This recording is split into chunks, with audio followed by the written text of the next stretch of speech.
And welcome to the Gammacast. This is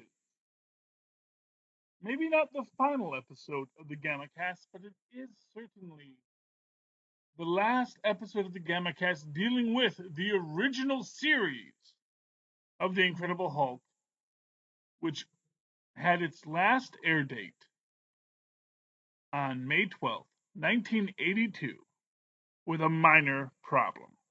I am your host, Charlie, the Professor Esser, and with me, as always, is the wonderful, the incomparable, the most wondrous co host I know. You left out stupendous Oh, I'm sorry. and modest. Yes, the stupendously modest. 80s music girl. That's her. Hey, 80s music girl, welcome back.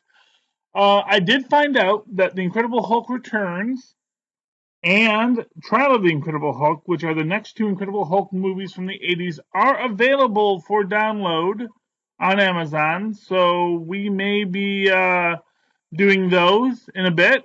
We'll get back to that shortly. But right now, we have a minor problem. Uh-oh. Yes. David Bradshaw walks into a deserted town whose inhabitants have been evacuated because of a deadly gas leak. Together with a female scientist, she wasn't a scientist, and No.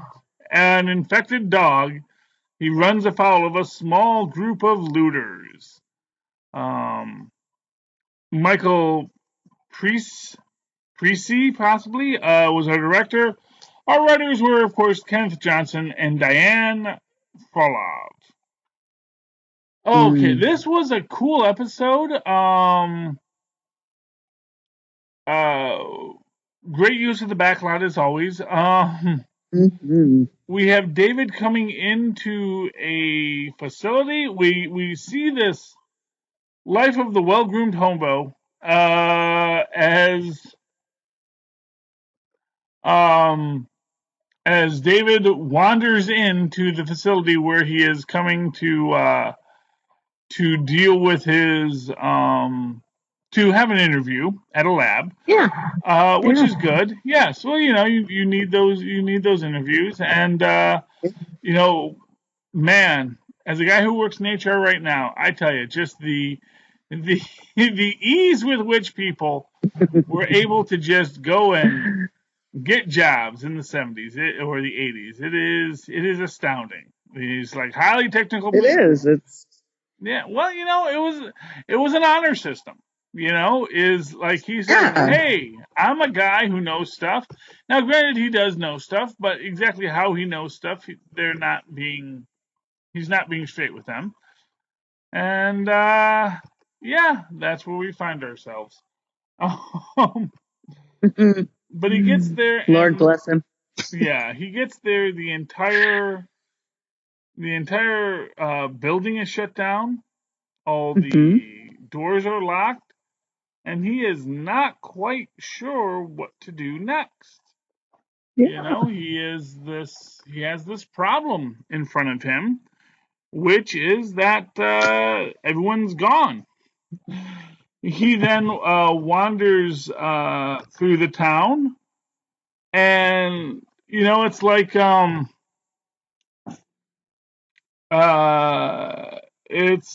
there was, I think it was called "Where Is Everybody" or something like that.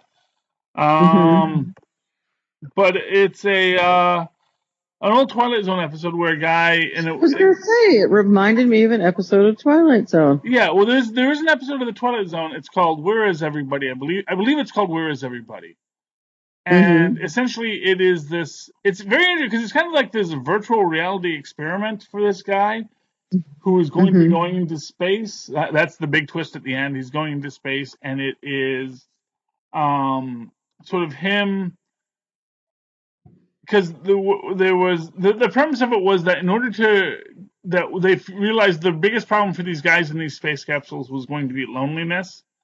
So they sort of Mm-hmm. created this virtual reality situation where a guy's wandering through a town all by himself, and how long it takes him before he just goes mad of not being able to talk to anyone. Um, and that is what we have here. We have David wander into this town, and it was very interesting because I was actually looking to see how long the town had been evacuated. I thought that maybe the newspaper would say, Yeah. but there wasn't a date on the newspaper because we do get his date on his. I was doing the research on his interview letter, and again, man, Mm-hmm. scheduling an interview by letter. This was Nice. this was obviously not a position they needed to fill right away.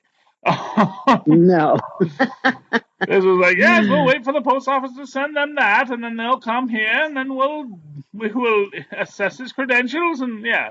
So it was a very different time in the HR world. As a guy who works in HR, that's very fascinating to me. Um, Yeah.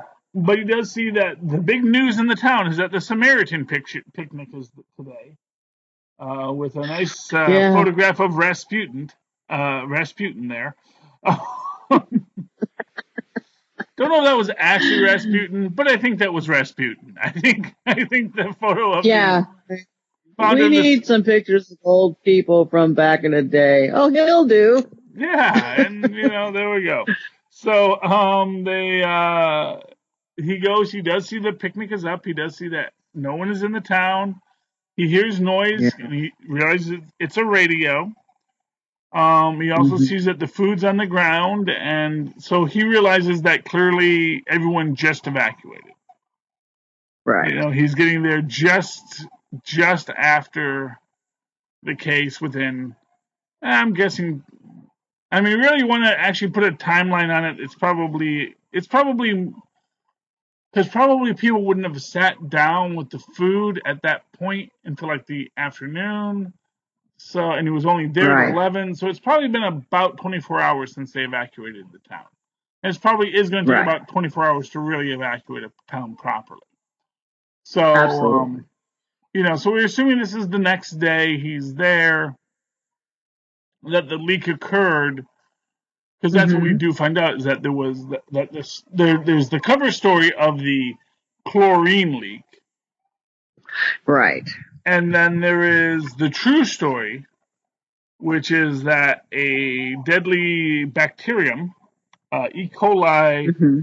I think they said it was R6, was what they Hmm. were calling it, as opposed to K12, which was the benign form of E. coli.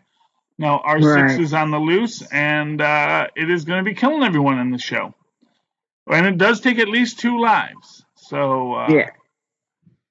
only because I they. like how it took the lives of the mean ones Well, yeah, of course. and the kid that was kind of arbitrary as far as whether he wanted to be a part of the gang or not. I'm sure they bullied him into it, Well, but he did. I mean, He did. I don't want to give the guy too much slack. I think that he was concerned about the logistics of the crime. I don't think he was opposed to the crime itself.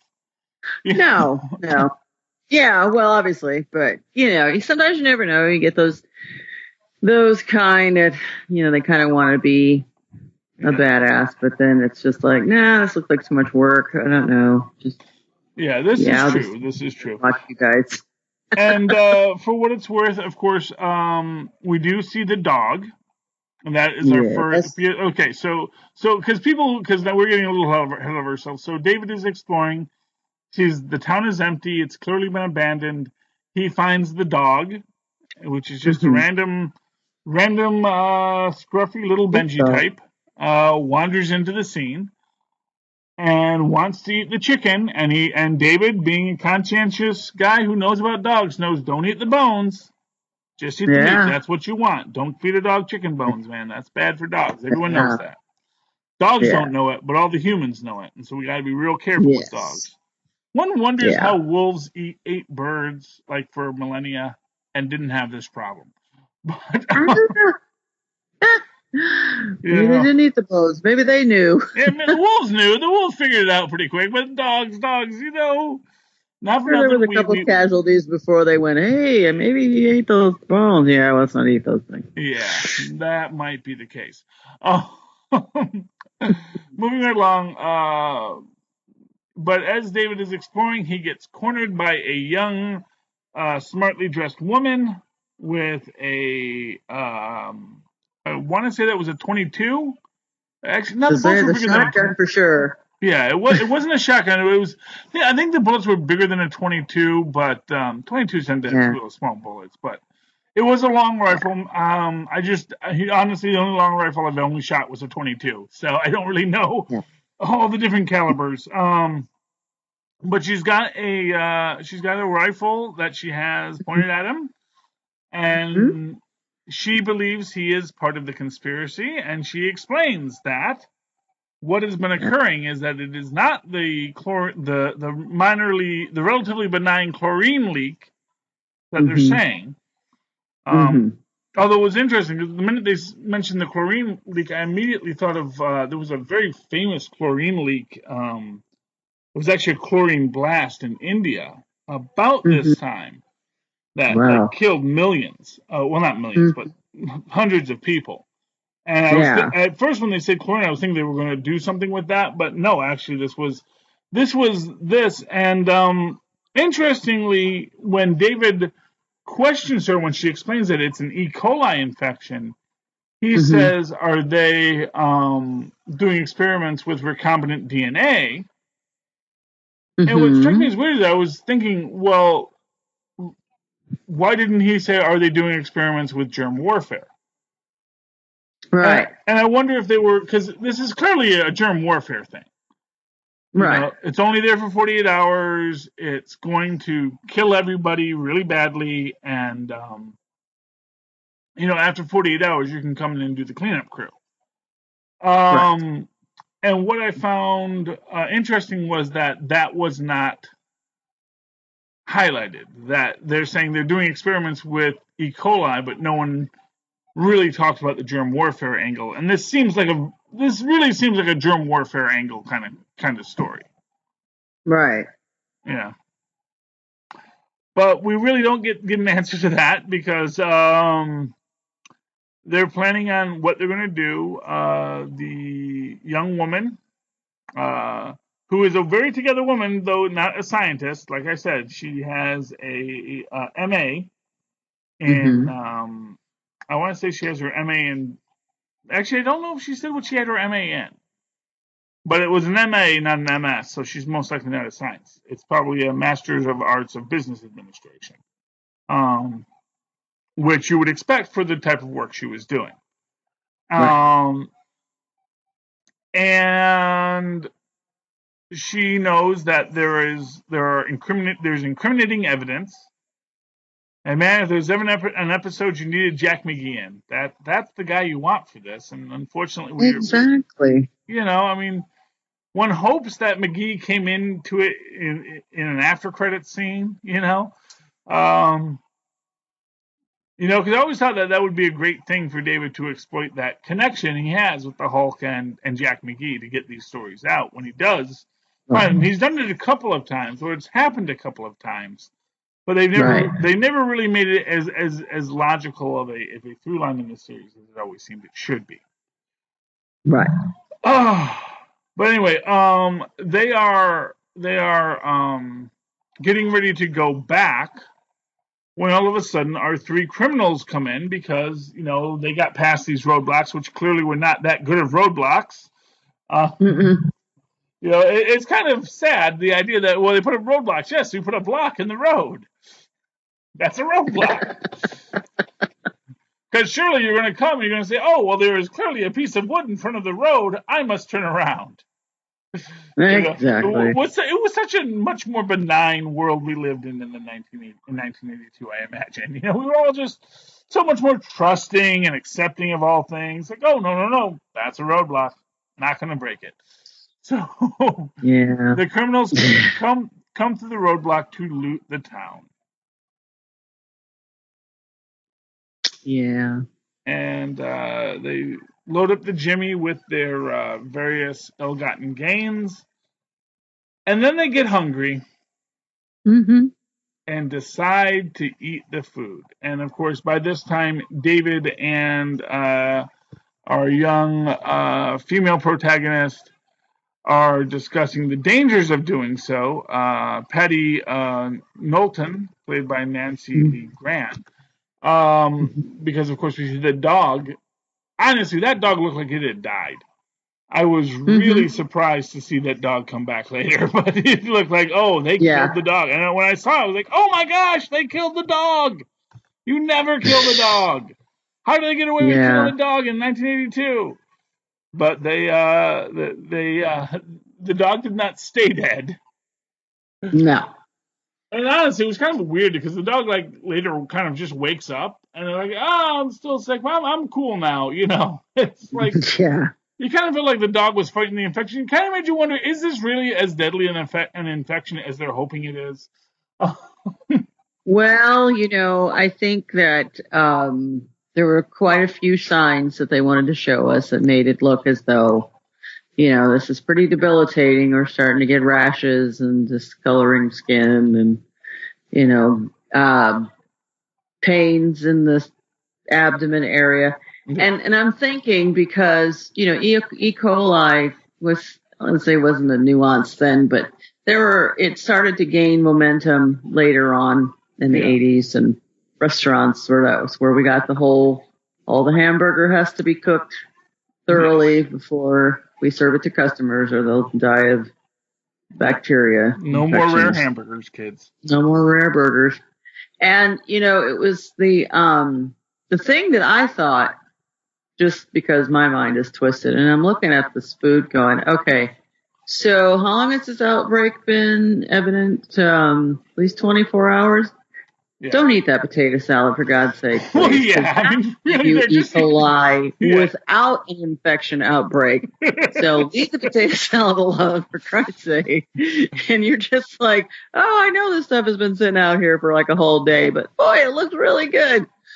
Oh my goodness. Well, to be fair, the girl was only eating the chocolate cake. And you imagine, aside from the plethora of ants crawling on it, the chocolate cake is probably okay. Yeah. So as we know, if we've seen anything from, there was that documentary about what happens after people leave the earth and you see nature taking over, the ants are going to be like there in full force. Oh, yeah. This always worked out great for the ants because I don't even know if they can be infected with E. coli. I don't know. And there's so many of them. It's like, who cares? Yeah. If they lose a few thousand, it's a few thousand more come out of the nest and, exactly pick up where they left off. Yeah. So, so the criminals are eating the food, which we now know is a bad choice. And as you have pointed out, it was just a bad choice in general. I mean, Well, what am I? Yeah, I mean, it's like this. You could imagine that maybe the picnic started like at 10. Yeah. And they only take an hour to evacuate the town because there just weren't that many people. Yeah. So I mean, you could make an argument possibly that it was not as bad as it seemed, but it seemed like the town was evacuated for 24 hours. I mean, the coffee is cold. I mean, he never says the coffee is cold, but you see him touch the coffee, so the coffee is tepid. And although interestingly, that was the thing I was looking for was. The milk had not curdled in the diner. There's a lot of great little time cues throughout this. So it was long enough for the coffee to get cold, but not long enough for the milk to actually start to separate in the glasses. As everyone was drinking milk at that pizzeria. I thought that was so cute. Yes. Like, look at you all drinking milk with your breakfast. Yeah, well, I was kind of surprised people were drinking milk too, but like I said, it works for a great time cue for the scene, Yeah. So that okay, the milk hasn't spoiled yet, the milk hasn't, started to separate, it hasn't started to curdle. That however long it's been, it's all clearly within 24 hours, Right. I mean, it's all within a limited period of time. I mean, basically what you can say is it's within enough time. So, like, if you look at it like this, it's like, let's say that they were having all the picnic stuff like around noon to 2.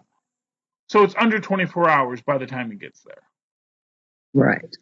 So really all that makes a little more sense. Although still, yes, potato salad left out for 23 hours still isn't good to eat.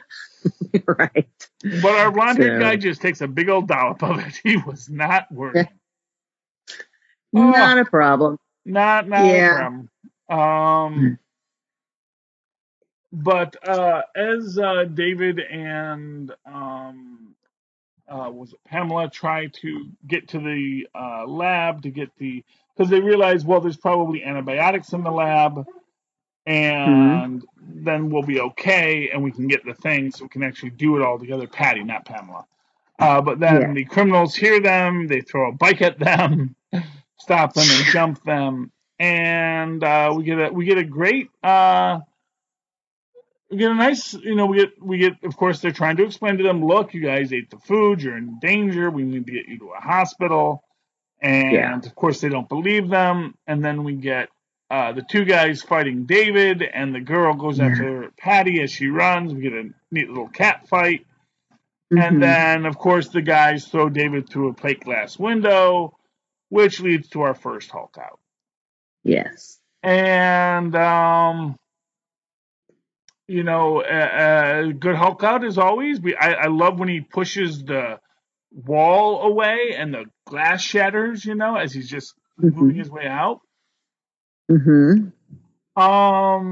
Of course, throws the guys into the infected food, which probably makes them sicker in the long run, but as is. And the criminals make a run for it. They try to leave blonde guy, the one guy who's going to survive this whole thing, behind. But he does jump in the back with all their stolen goods, and they drive off. And then David finds the dog. The dog actually looks better. Like I said, the dog is just like, hey, Hulk, how you been? Dog's got a pretty good immune system, I'm imagining.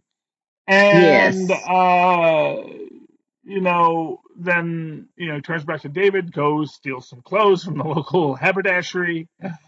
And we see Patty running up to him and was like, did you see that thing? Like, what? No, I didn't. A Hulk? Who said a Hulk? What's a Hulk? I don't know what a Hulk is. What are you talking about? Yeah. Honestly, sometimes I think David's playing dumb on these things is more incriminating than just the fact that he's always there. Like, what? No, I didn't see anything. I don't know what you're talking about. That's crazy. That's crazy talk is what you're talking. So they do go and they make their way over to the lab. They do come across our now dead thugs. With one just sort of, I'm not dead yet, even though I'm the one that ate the potato salad. We never saw the other kid. You never saw the dark-haired guy eat anything. So it's like he just died. Osmosis. Well, he actually might have just died in the car crash. You don't know. Like the girl was driving, the girl got sick, drove it into the tree. The guy, this was pre-airbags, man. This is true. And the guy was in the back, so that's actually like the safest place to be because your direction of impact is much less because you're going up against the seat. So it could all be just that kind of randomness. I was surprised to see that they showed that David was getting the splotches too. Yeah. Because I was kind of thinking, after he hulks out, the hulking, immune system would protect him. But maybe you can argue that after the Hulk out, he got reinfected. Because it is a bacteria, not a virus. That's true. You can be reinfected with a bacteria. As any parent of more than one child in a household knows that, that cold can get passed around like 4 or 5 times, Anyway, they get to the location. They do go into the infirmary and they find that they don't have antibiotics, which quite frankly, if you're doing E. coli experimentation and you don't have antibiotics in your infirmary, what is wrong with you as a company? Yeah. What is it that they used? And I thought Vaguely, I remembered it from a Oh, long time ago. they were using. I think they said it was B20. They're using some kind of like technical name. I think they called it B26, and then the other one was I think erythromycin. There you go. Yeah. Erythromycin was the anti-inflammatory, which would slow the symptoms but wouldn't cure them. Right. Yeah. But they do have the erythromycin, so they give the erythromycin, and but then we also see that the bad guys, Mr. Cunningham, Mhm. played by Yeah. the incomparable Lyndon Childs, comes in to basically cover up his big mess. Mm-hmm. And he sees that as they're cleaning up, they do come across as they're going towards the what's it called the plant. They do see the Mm-hmm. villain's truck. Well, not the villains, but the criminal's truck. And they see Right. that there's blood in the back, so they know there was an extra person in there. Right. And when they go into the plant, they do see that they do capture David and the Yeah. sick kid. Mm-hmm. And Pamela runs because we see that first we see that Pamela is trying to break into the safe with a drill. Yes. Uh-huh. And I don't know that safes work that way, but whatever. Maybe back David then. eventually breaks into the safe, Yeah. and they do find the papers, but that is when the bad guys come in and they lock David and the other guy in the room. Mm-hmm. And I thought this was interesting with the Hulk out because the Hulk out comes as the disease is making him sicker. Yeah. So the Hulk out comes based on not based on being trapped or anything else, but it comes because the pain of the cramps and the dying is enough to trigger Mm-hmm. the Hulk. And then Right. we get our second Hulk out. We see um, we see David, basically throw the two of the guys into a thing, Mm-hmm. which knocks them down, which I guess is Yeah. enough to incapacitate them for the rest of the episode. He then goes after Possibly. Cunningham, who has the file folder, and Cunningham goes into the elevator. And then, I liked this. I liked it. The Hulk prying open the doors, lifting the elevator, and Mm-hmm. then and this was you see, I actually felt that it shouldn't be that hard for him to lift the elevator because I'm Yes. imagining that it's just cables lowering it down Yeah.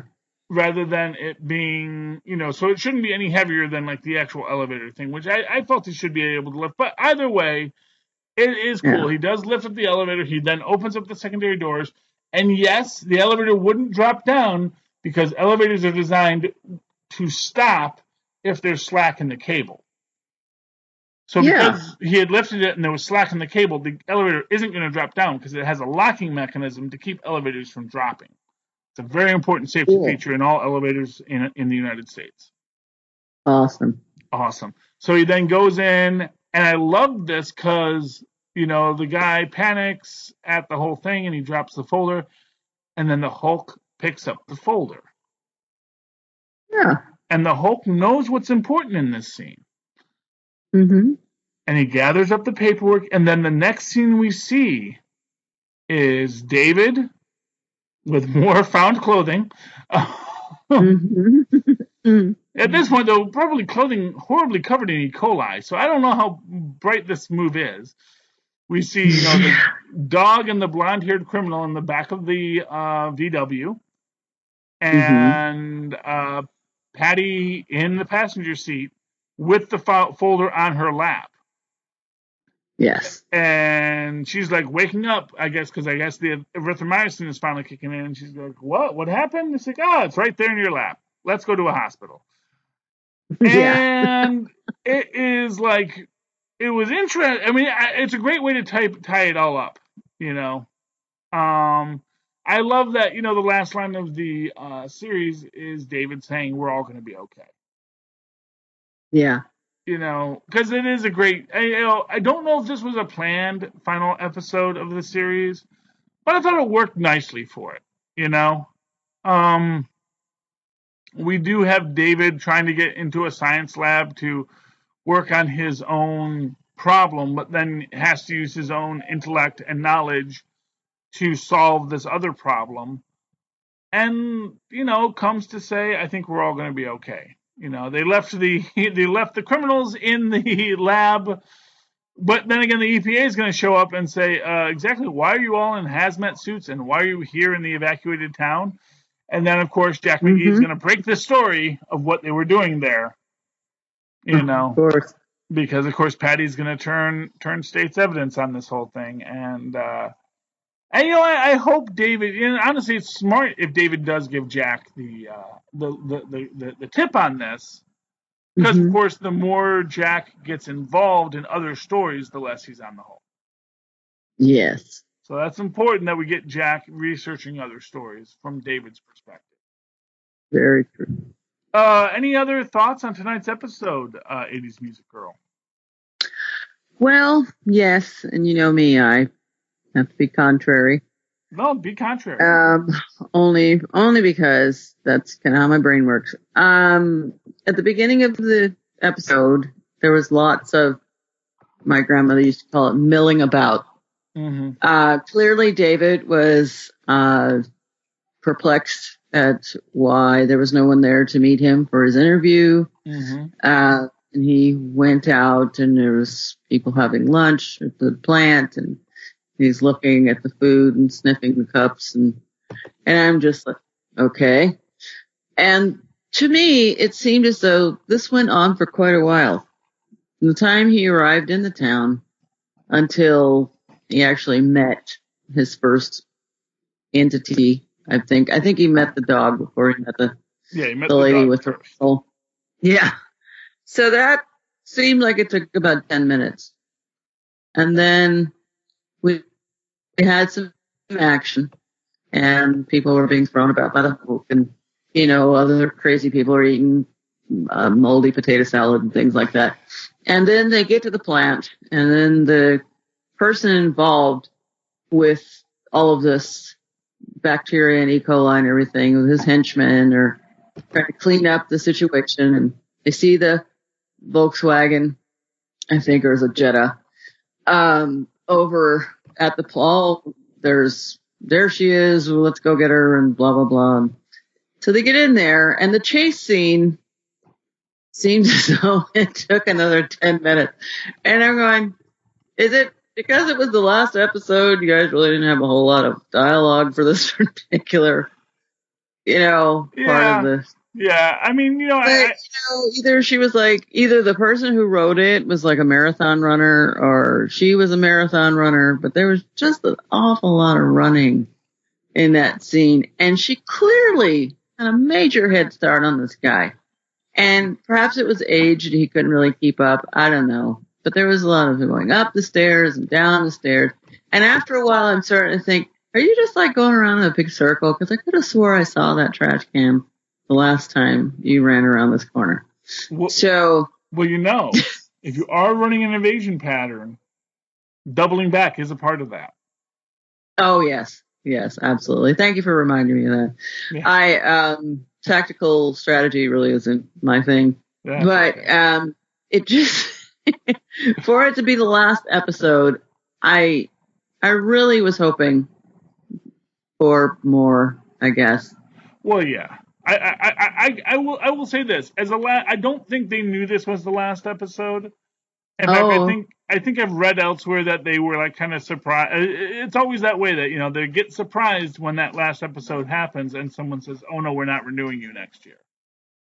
Oh, and that was sad. It was very sad. They could have done so much more. Well, what happens with any long running series, you have and when long running series get canceled, it's this double problem of the longer a series goes, the more profitable it becomes, but the more you have to share the profits with the persons making the project. Right. At the same time, you have viewership that diminishes as stories become circular, and Mm-hmm. redundant, and the so basically you have falling viewership, which happens in any show, Mm-hmm. and raising costs, and there's always this guy who's the bean counter at the network saying, this show's on the bubble, Yeah. and how much they wanted to push forward, is always a question, and Spider-Man had gotten canceled before this. And interestingly enough, there was, I think Spider-Man was one of the first shows that got canceled, not because of its ratings, but because of its demographics. It wasn't pulling in the key Uh, demographics that they wanted, because I think it was like mm-hmm. more, which is ironic, because I think it was like more popular among younger viewers than older viewers. Yes. But at that point, they weren't looking for the younger viewers the way they are nowadays. So, Right. it's just one of these things. Um, so yeah, so it does end, and what I will say for it is the way it ends. It does leave it perfectly open for the next episode, which we don't get, I think, until 19. Let me see. When did the Incredible Hulk Returns come out? Incredible Hulk Returns. Um, until 1988. So there's 6 years between this episode Yeah. and The Incredible Hulk Returns, which is our first Incredible Hulk TV movie, which then leads to 2 other Incredible Hulk TV movies. Yeah. So that's a neat thing. It is. I think people would have appreciated that more than just leaving it Yeah. in a lurch like that. Well, and I do wonder if maybe part of the issue was, because they did try at least a couple times to do a spinoff of the Incredible Hulk, Mm-hmm. but they were always original characters. So like Right. the one that with what's his name? The guy who did was it Sunglasses at Night? I think it was the guy who did Sunglasses at Night. Corey Uh Hart. Corey Hart, I think, or was that it was the guy that was also on General Hospital. Oh, The it's Rick Springfield. Rick Springfield, yeah. So Rick Springfield had a backdoor pilot through the Incredible Hulk where he's the kung fu master. Oh. Yeah, that was a good one. And but nothing ever came of it. And I think there was like at least 1 or 2 other times where they tried to do a backdoor pilot, or what seemed like it might have been a backdoor pilot. Mm-hmm. Um, but they were all characters that were not related to the Marvel Cinematic Universe. And when they actually did Right. do that, so when we get to the Incredible Hulk Returns, that is meant to be a backdoor pilot for a Thor series. Ah. And that's great, and it was great, and I really Mm-hmm. wish they would have done the Thor series, because it looked like it had all the qualities of the original Hulk, but with a neat take on it. Yes. But that never went anywhere else. And then, of course, you have Trial of the Incredible Hulk, which is meant to be a Daredevil series, which I believe that came in 1989, if I'm not mistaken. I think that came the next year, because the Incredible Hulk Returns was a big hit. The Hulk was still popular. And the Mm-hmm. Bixby Ferrigno Hulk specifically. And Mm-hmm. I think they were actually going to do a fourth. They were going to do a fourth one after the death of the Incredible Hulk, but then, sadly, Bill Bixby died. So Yeah. that's why the whole series ended. Otherwise, Lou Ferrigno would still be working. Well, yeah. Honestly, at And I'm this, sure he probably is still. I just saw him last night. We were watching the Hulk movie from 2003, and the scene where Stanley and him as oh a security guard comes out of yeah, the facility, yeah. and my grandson was like, "Isn't that Stan Lee?" I'm like, "Yes, but more importantly, that's the original Hulk he's talking to." No way. I'm like, way. Well, what's interesting in that is, now, was that the one with David Banner, or was that uh yeah, David Banner, or was that the one with Edward Norton? No, this is the one with David Banner. Jennifer Connelly's in it. Nick Nolte plays his dad. Okay, yeah. So that one, yeah. And then Lou Ferrigno comes back in the next one again as the security guard. Yes. So he actually yeah, he was in both of the Hulk movies, which was nice. Yeah. It was very nice to see him.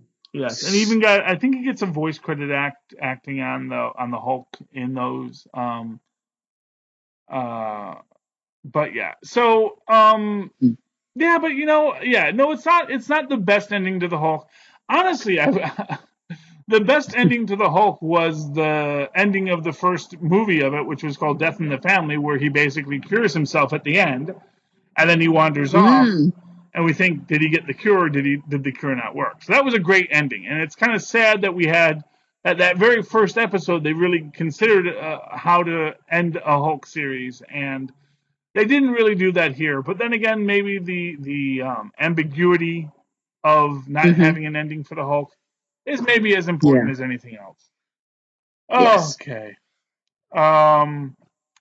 So that is the original 1979 through 1982 Incredible Hulk. I think it was 79 or was it 78 when it started?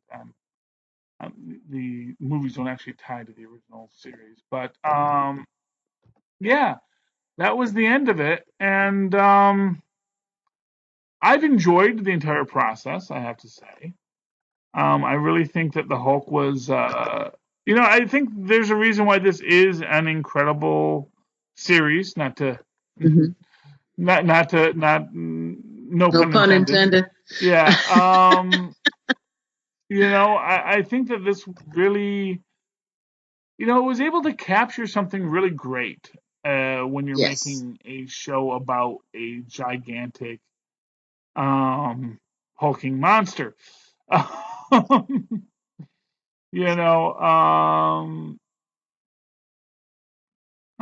Lou Ferrigno is in We Bare Bears as Paul. I just pulled up his IMDb for. Nice. Oh, and he also gets he's uncredited as the voice of the Hulk in Avengers: Age of Ultron. So they're still working with him. Yeah. So good for Lou Ferrigno. He's still out there. It was 2008. He was the security guard. 2003 was actually that was the original one where he also played the security guard. So so 5 years later he comes back as the security guard, now working at the college. So yeah, and he did the voice of the Hulk in the 1996-97 Incredible Hulk TV cartoon series. Good to know. Nice. Yeah, well, the man does work, and the man, it is his signature character. 1977 is when the first Incredible Hulk appeared. So 1977 to 1982, 5 years of Incredible Hulk, all encapsulated in this one podcast called Gammacast, and we're going to try and continue it. We're going to continue it further. Yeah. And I'm looking forward to that. I think that would be great. Yeah, well, and like I said, there's an entire plethora of 80s, 90s Marvel nostalgia that we can mine for this show as well.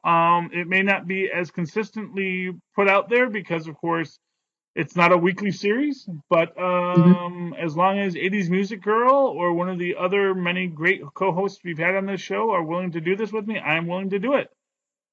So 80s Music Girl, who I hope will continue on with me for the foreseeable future. How can people find you to talk about 80s music, being a girl, and the Incredible Hulk, among other things? Well, I am at 80s Music Girl on Twitter and 80s Music Girl on Instagram and surprise, 80s Music Girl on Facebook. It's good to have that consistency.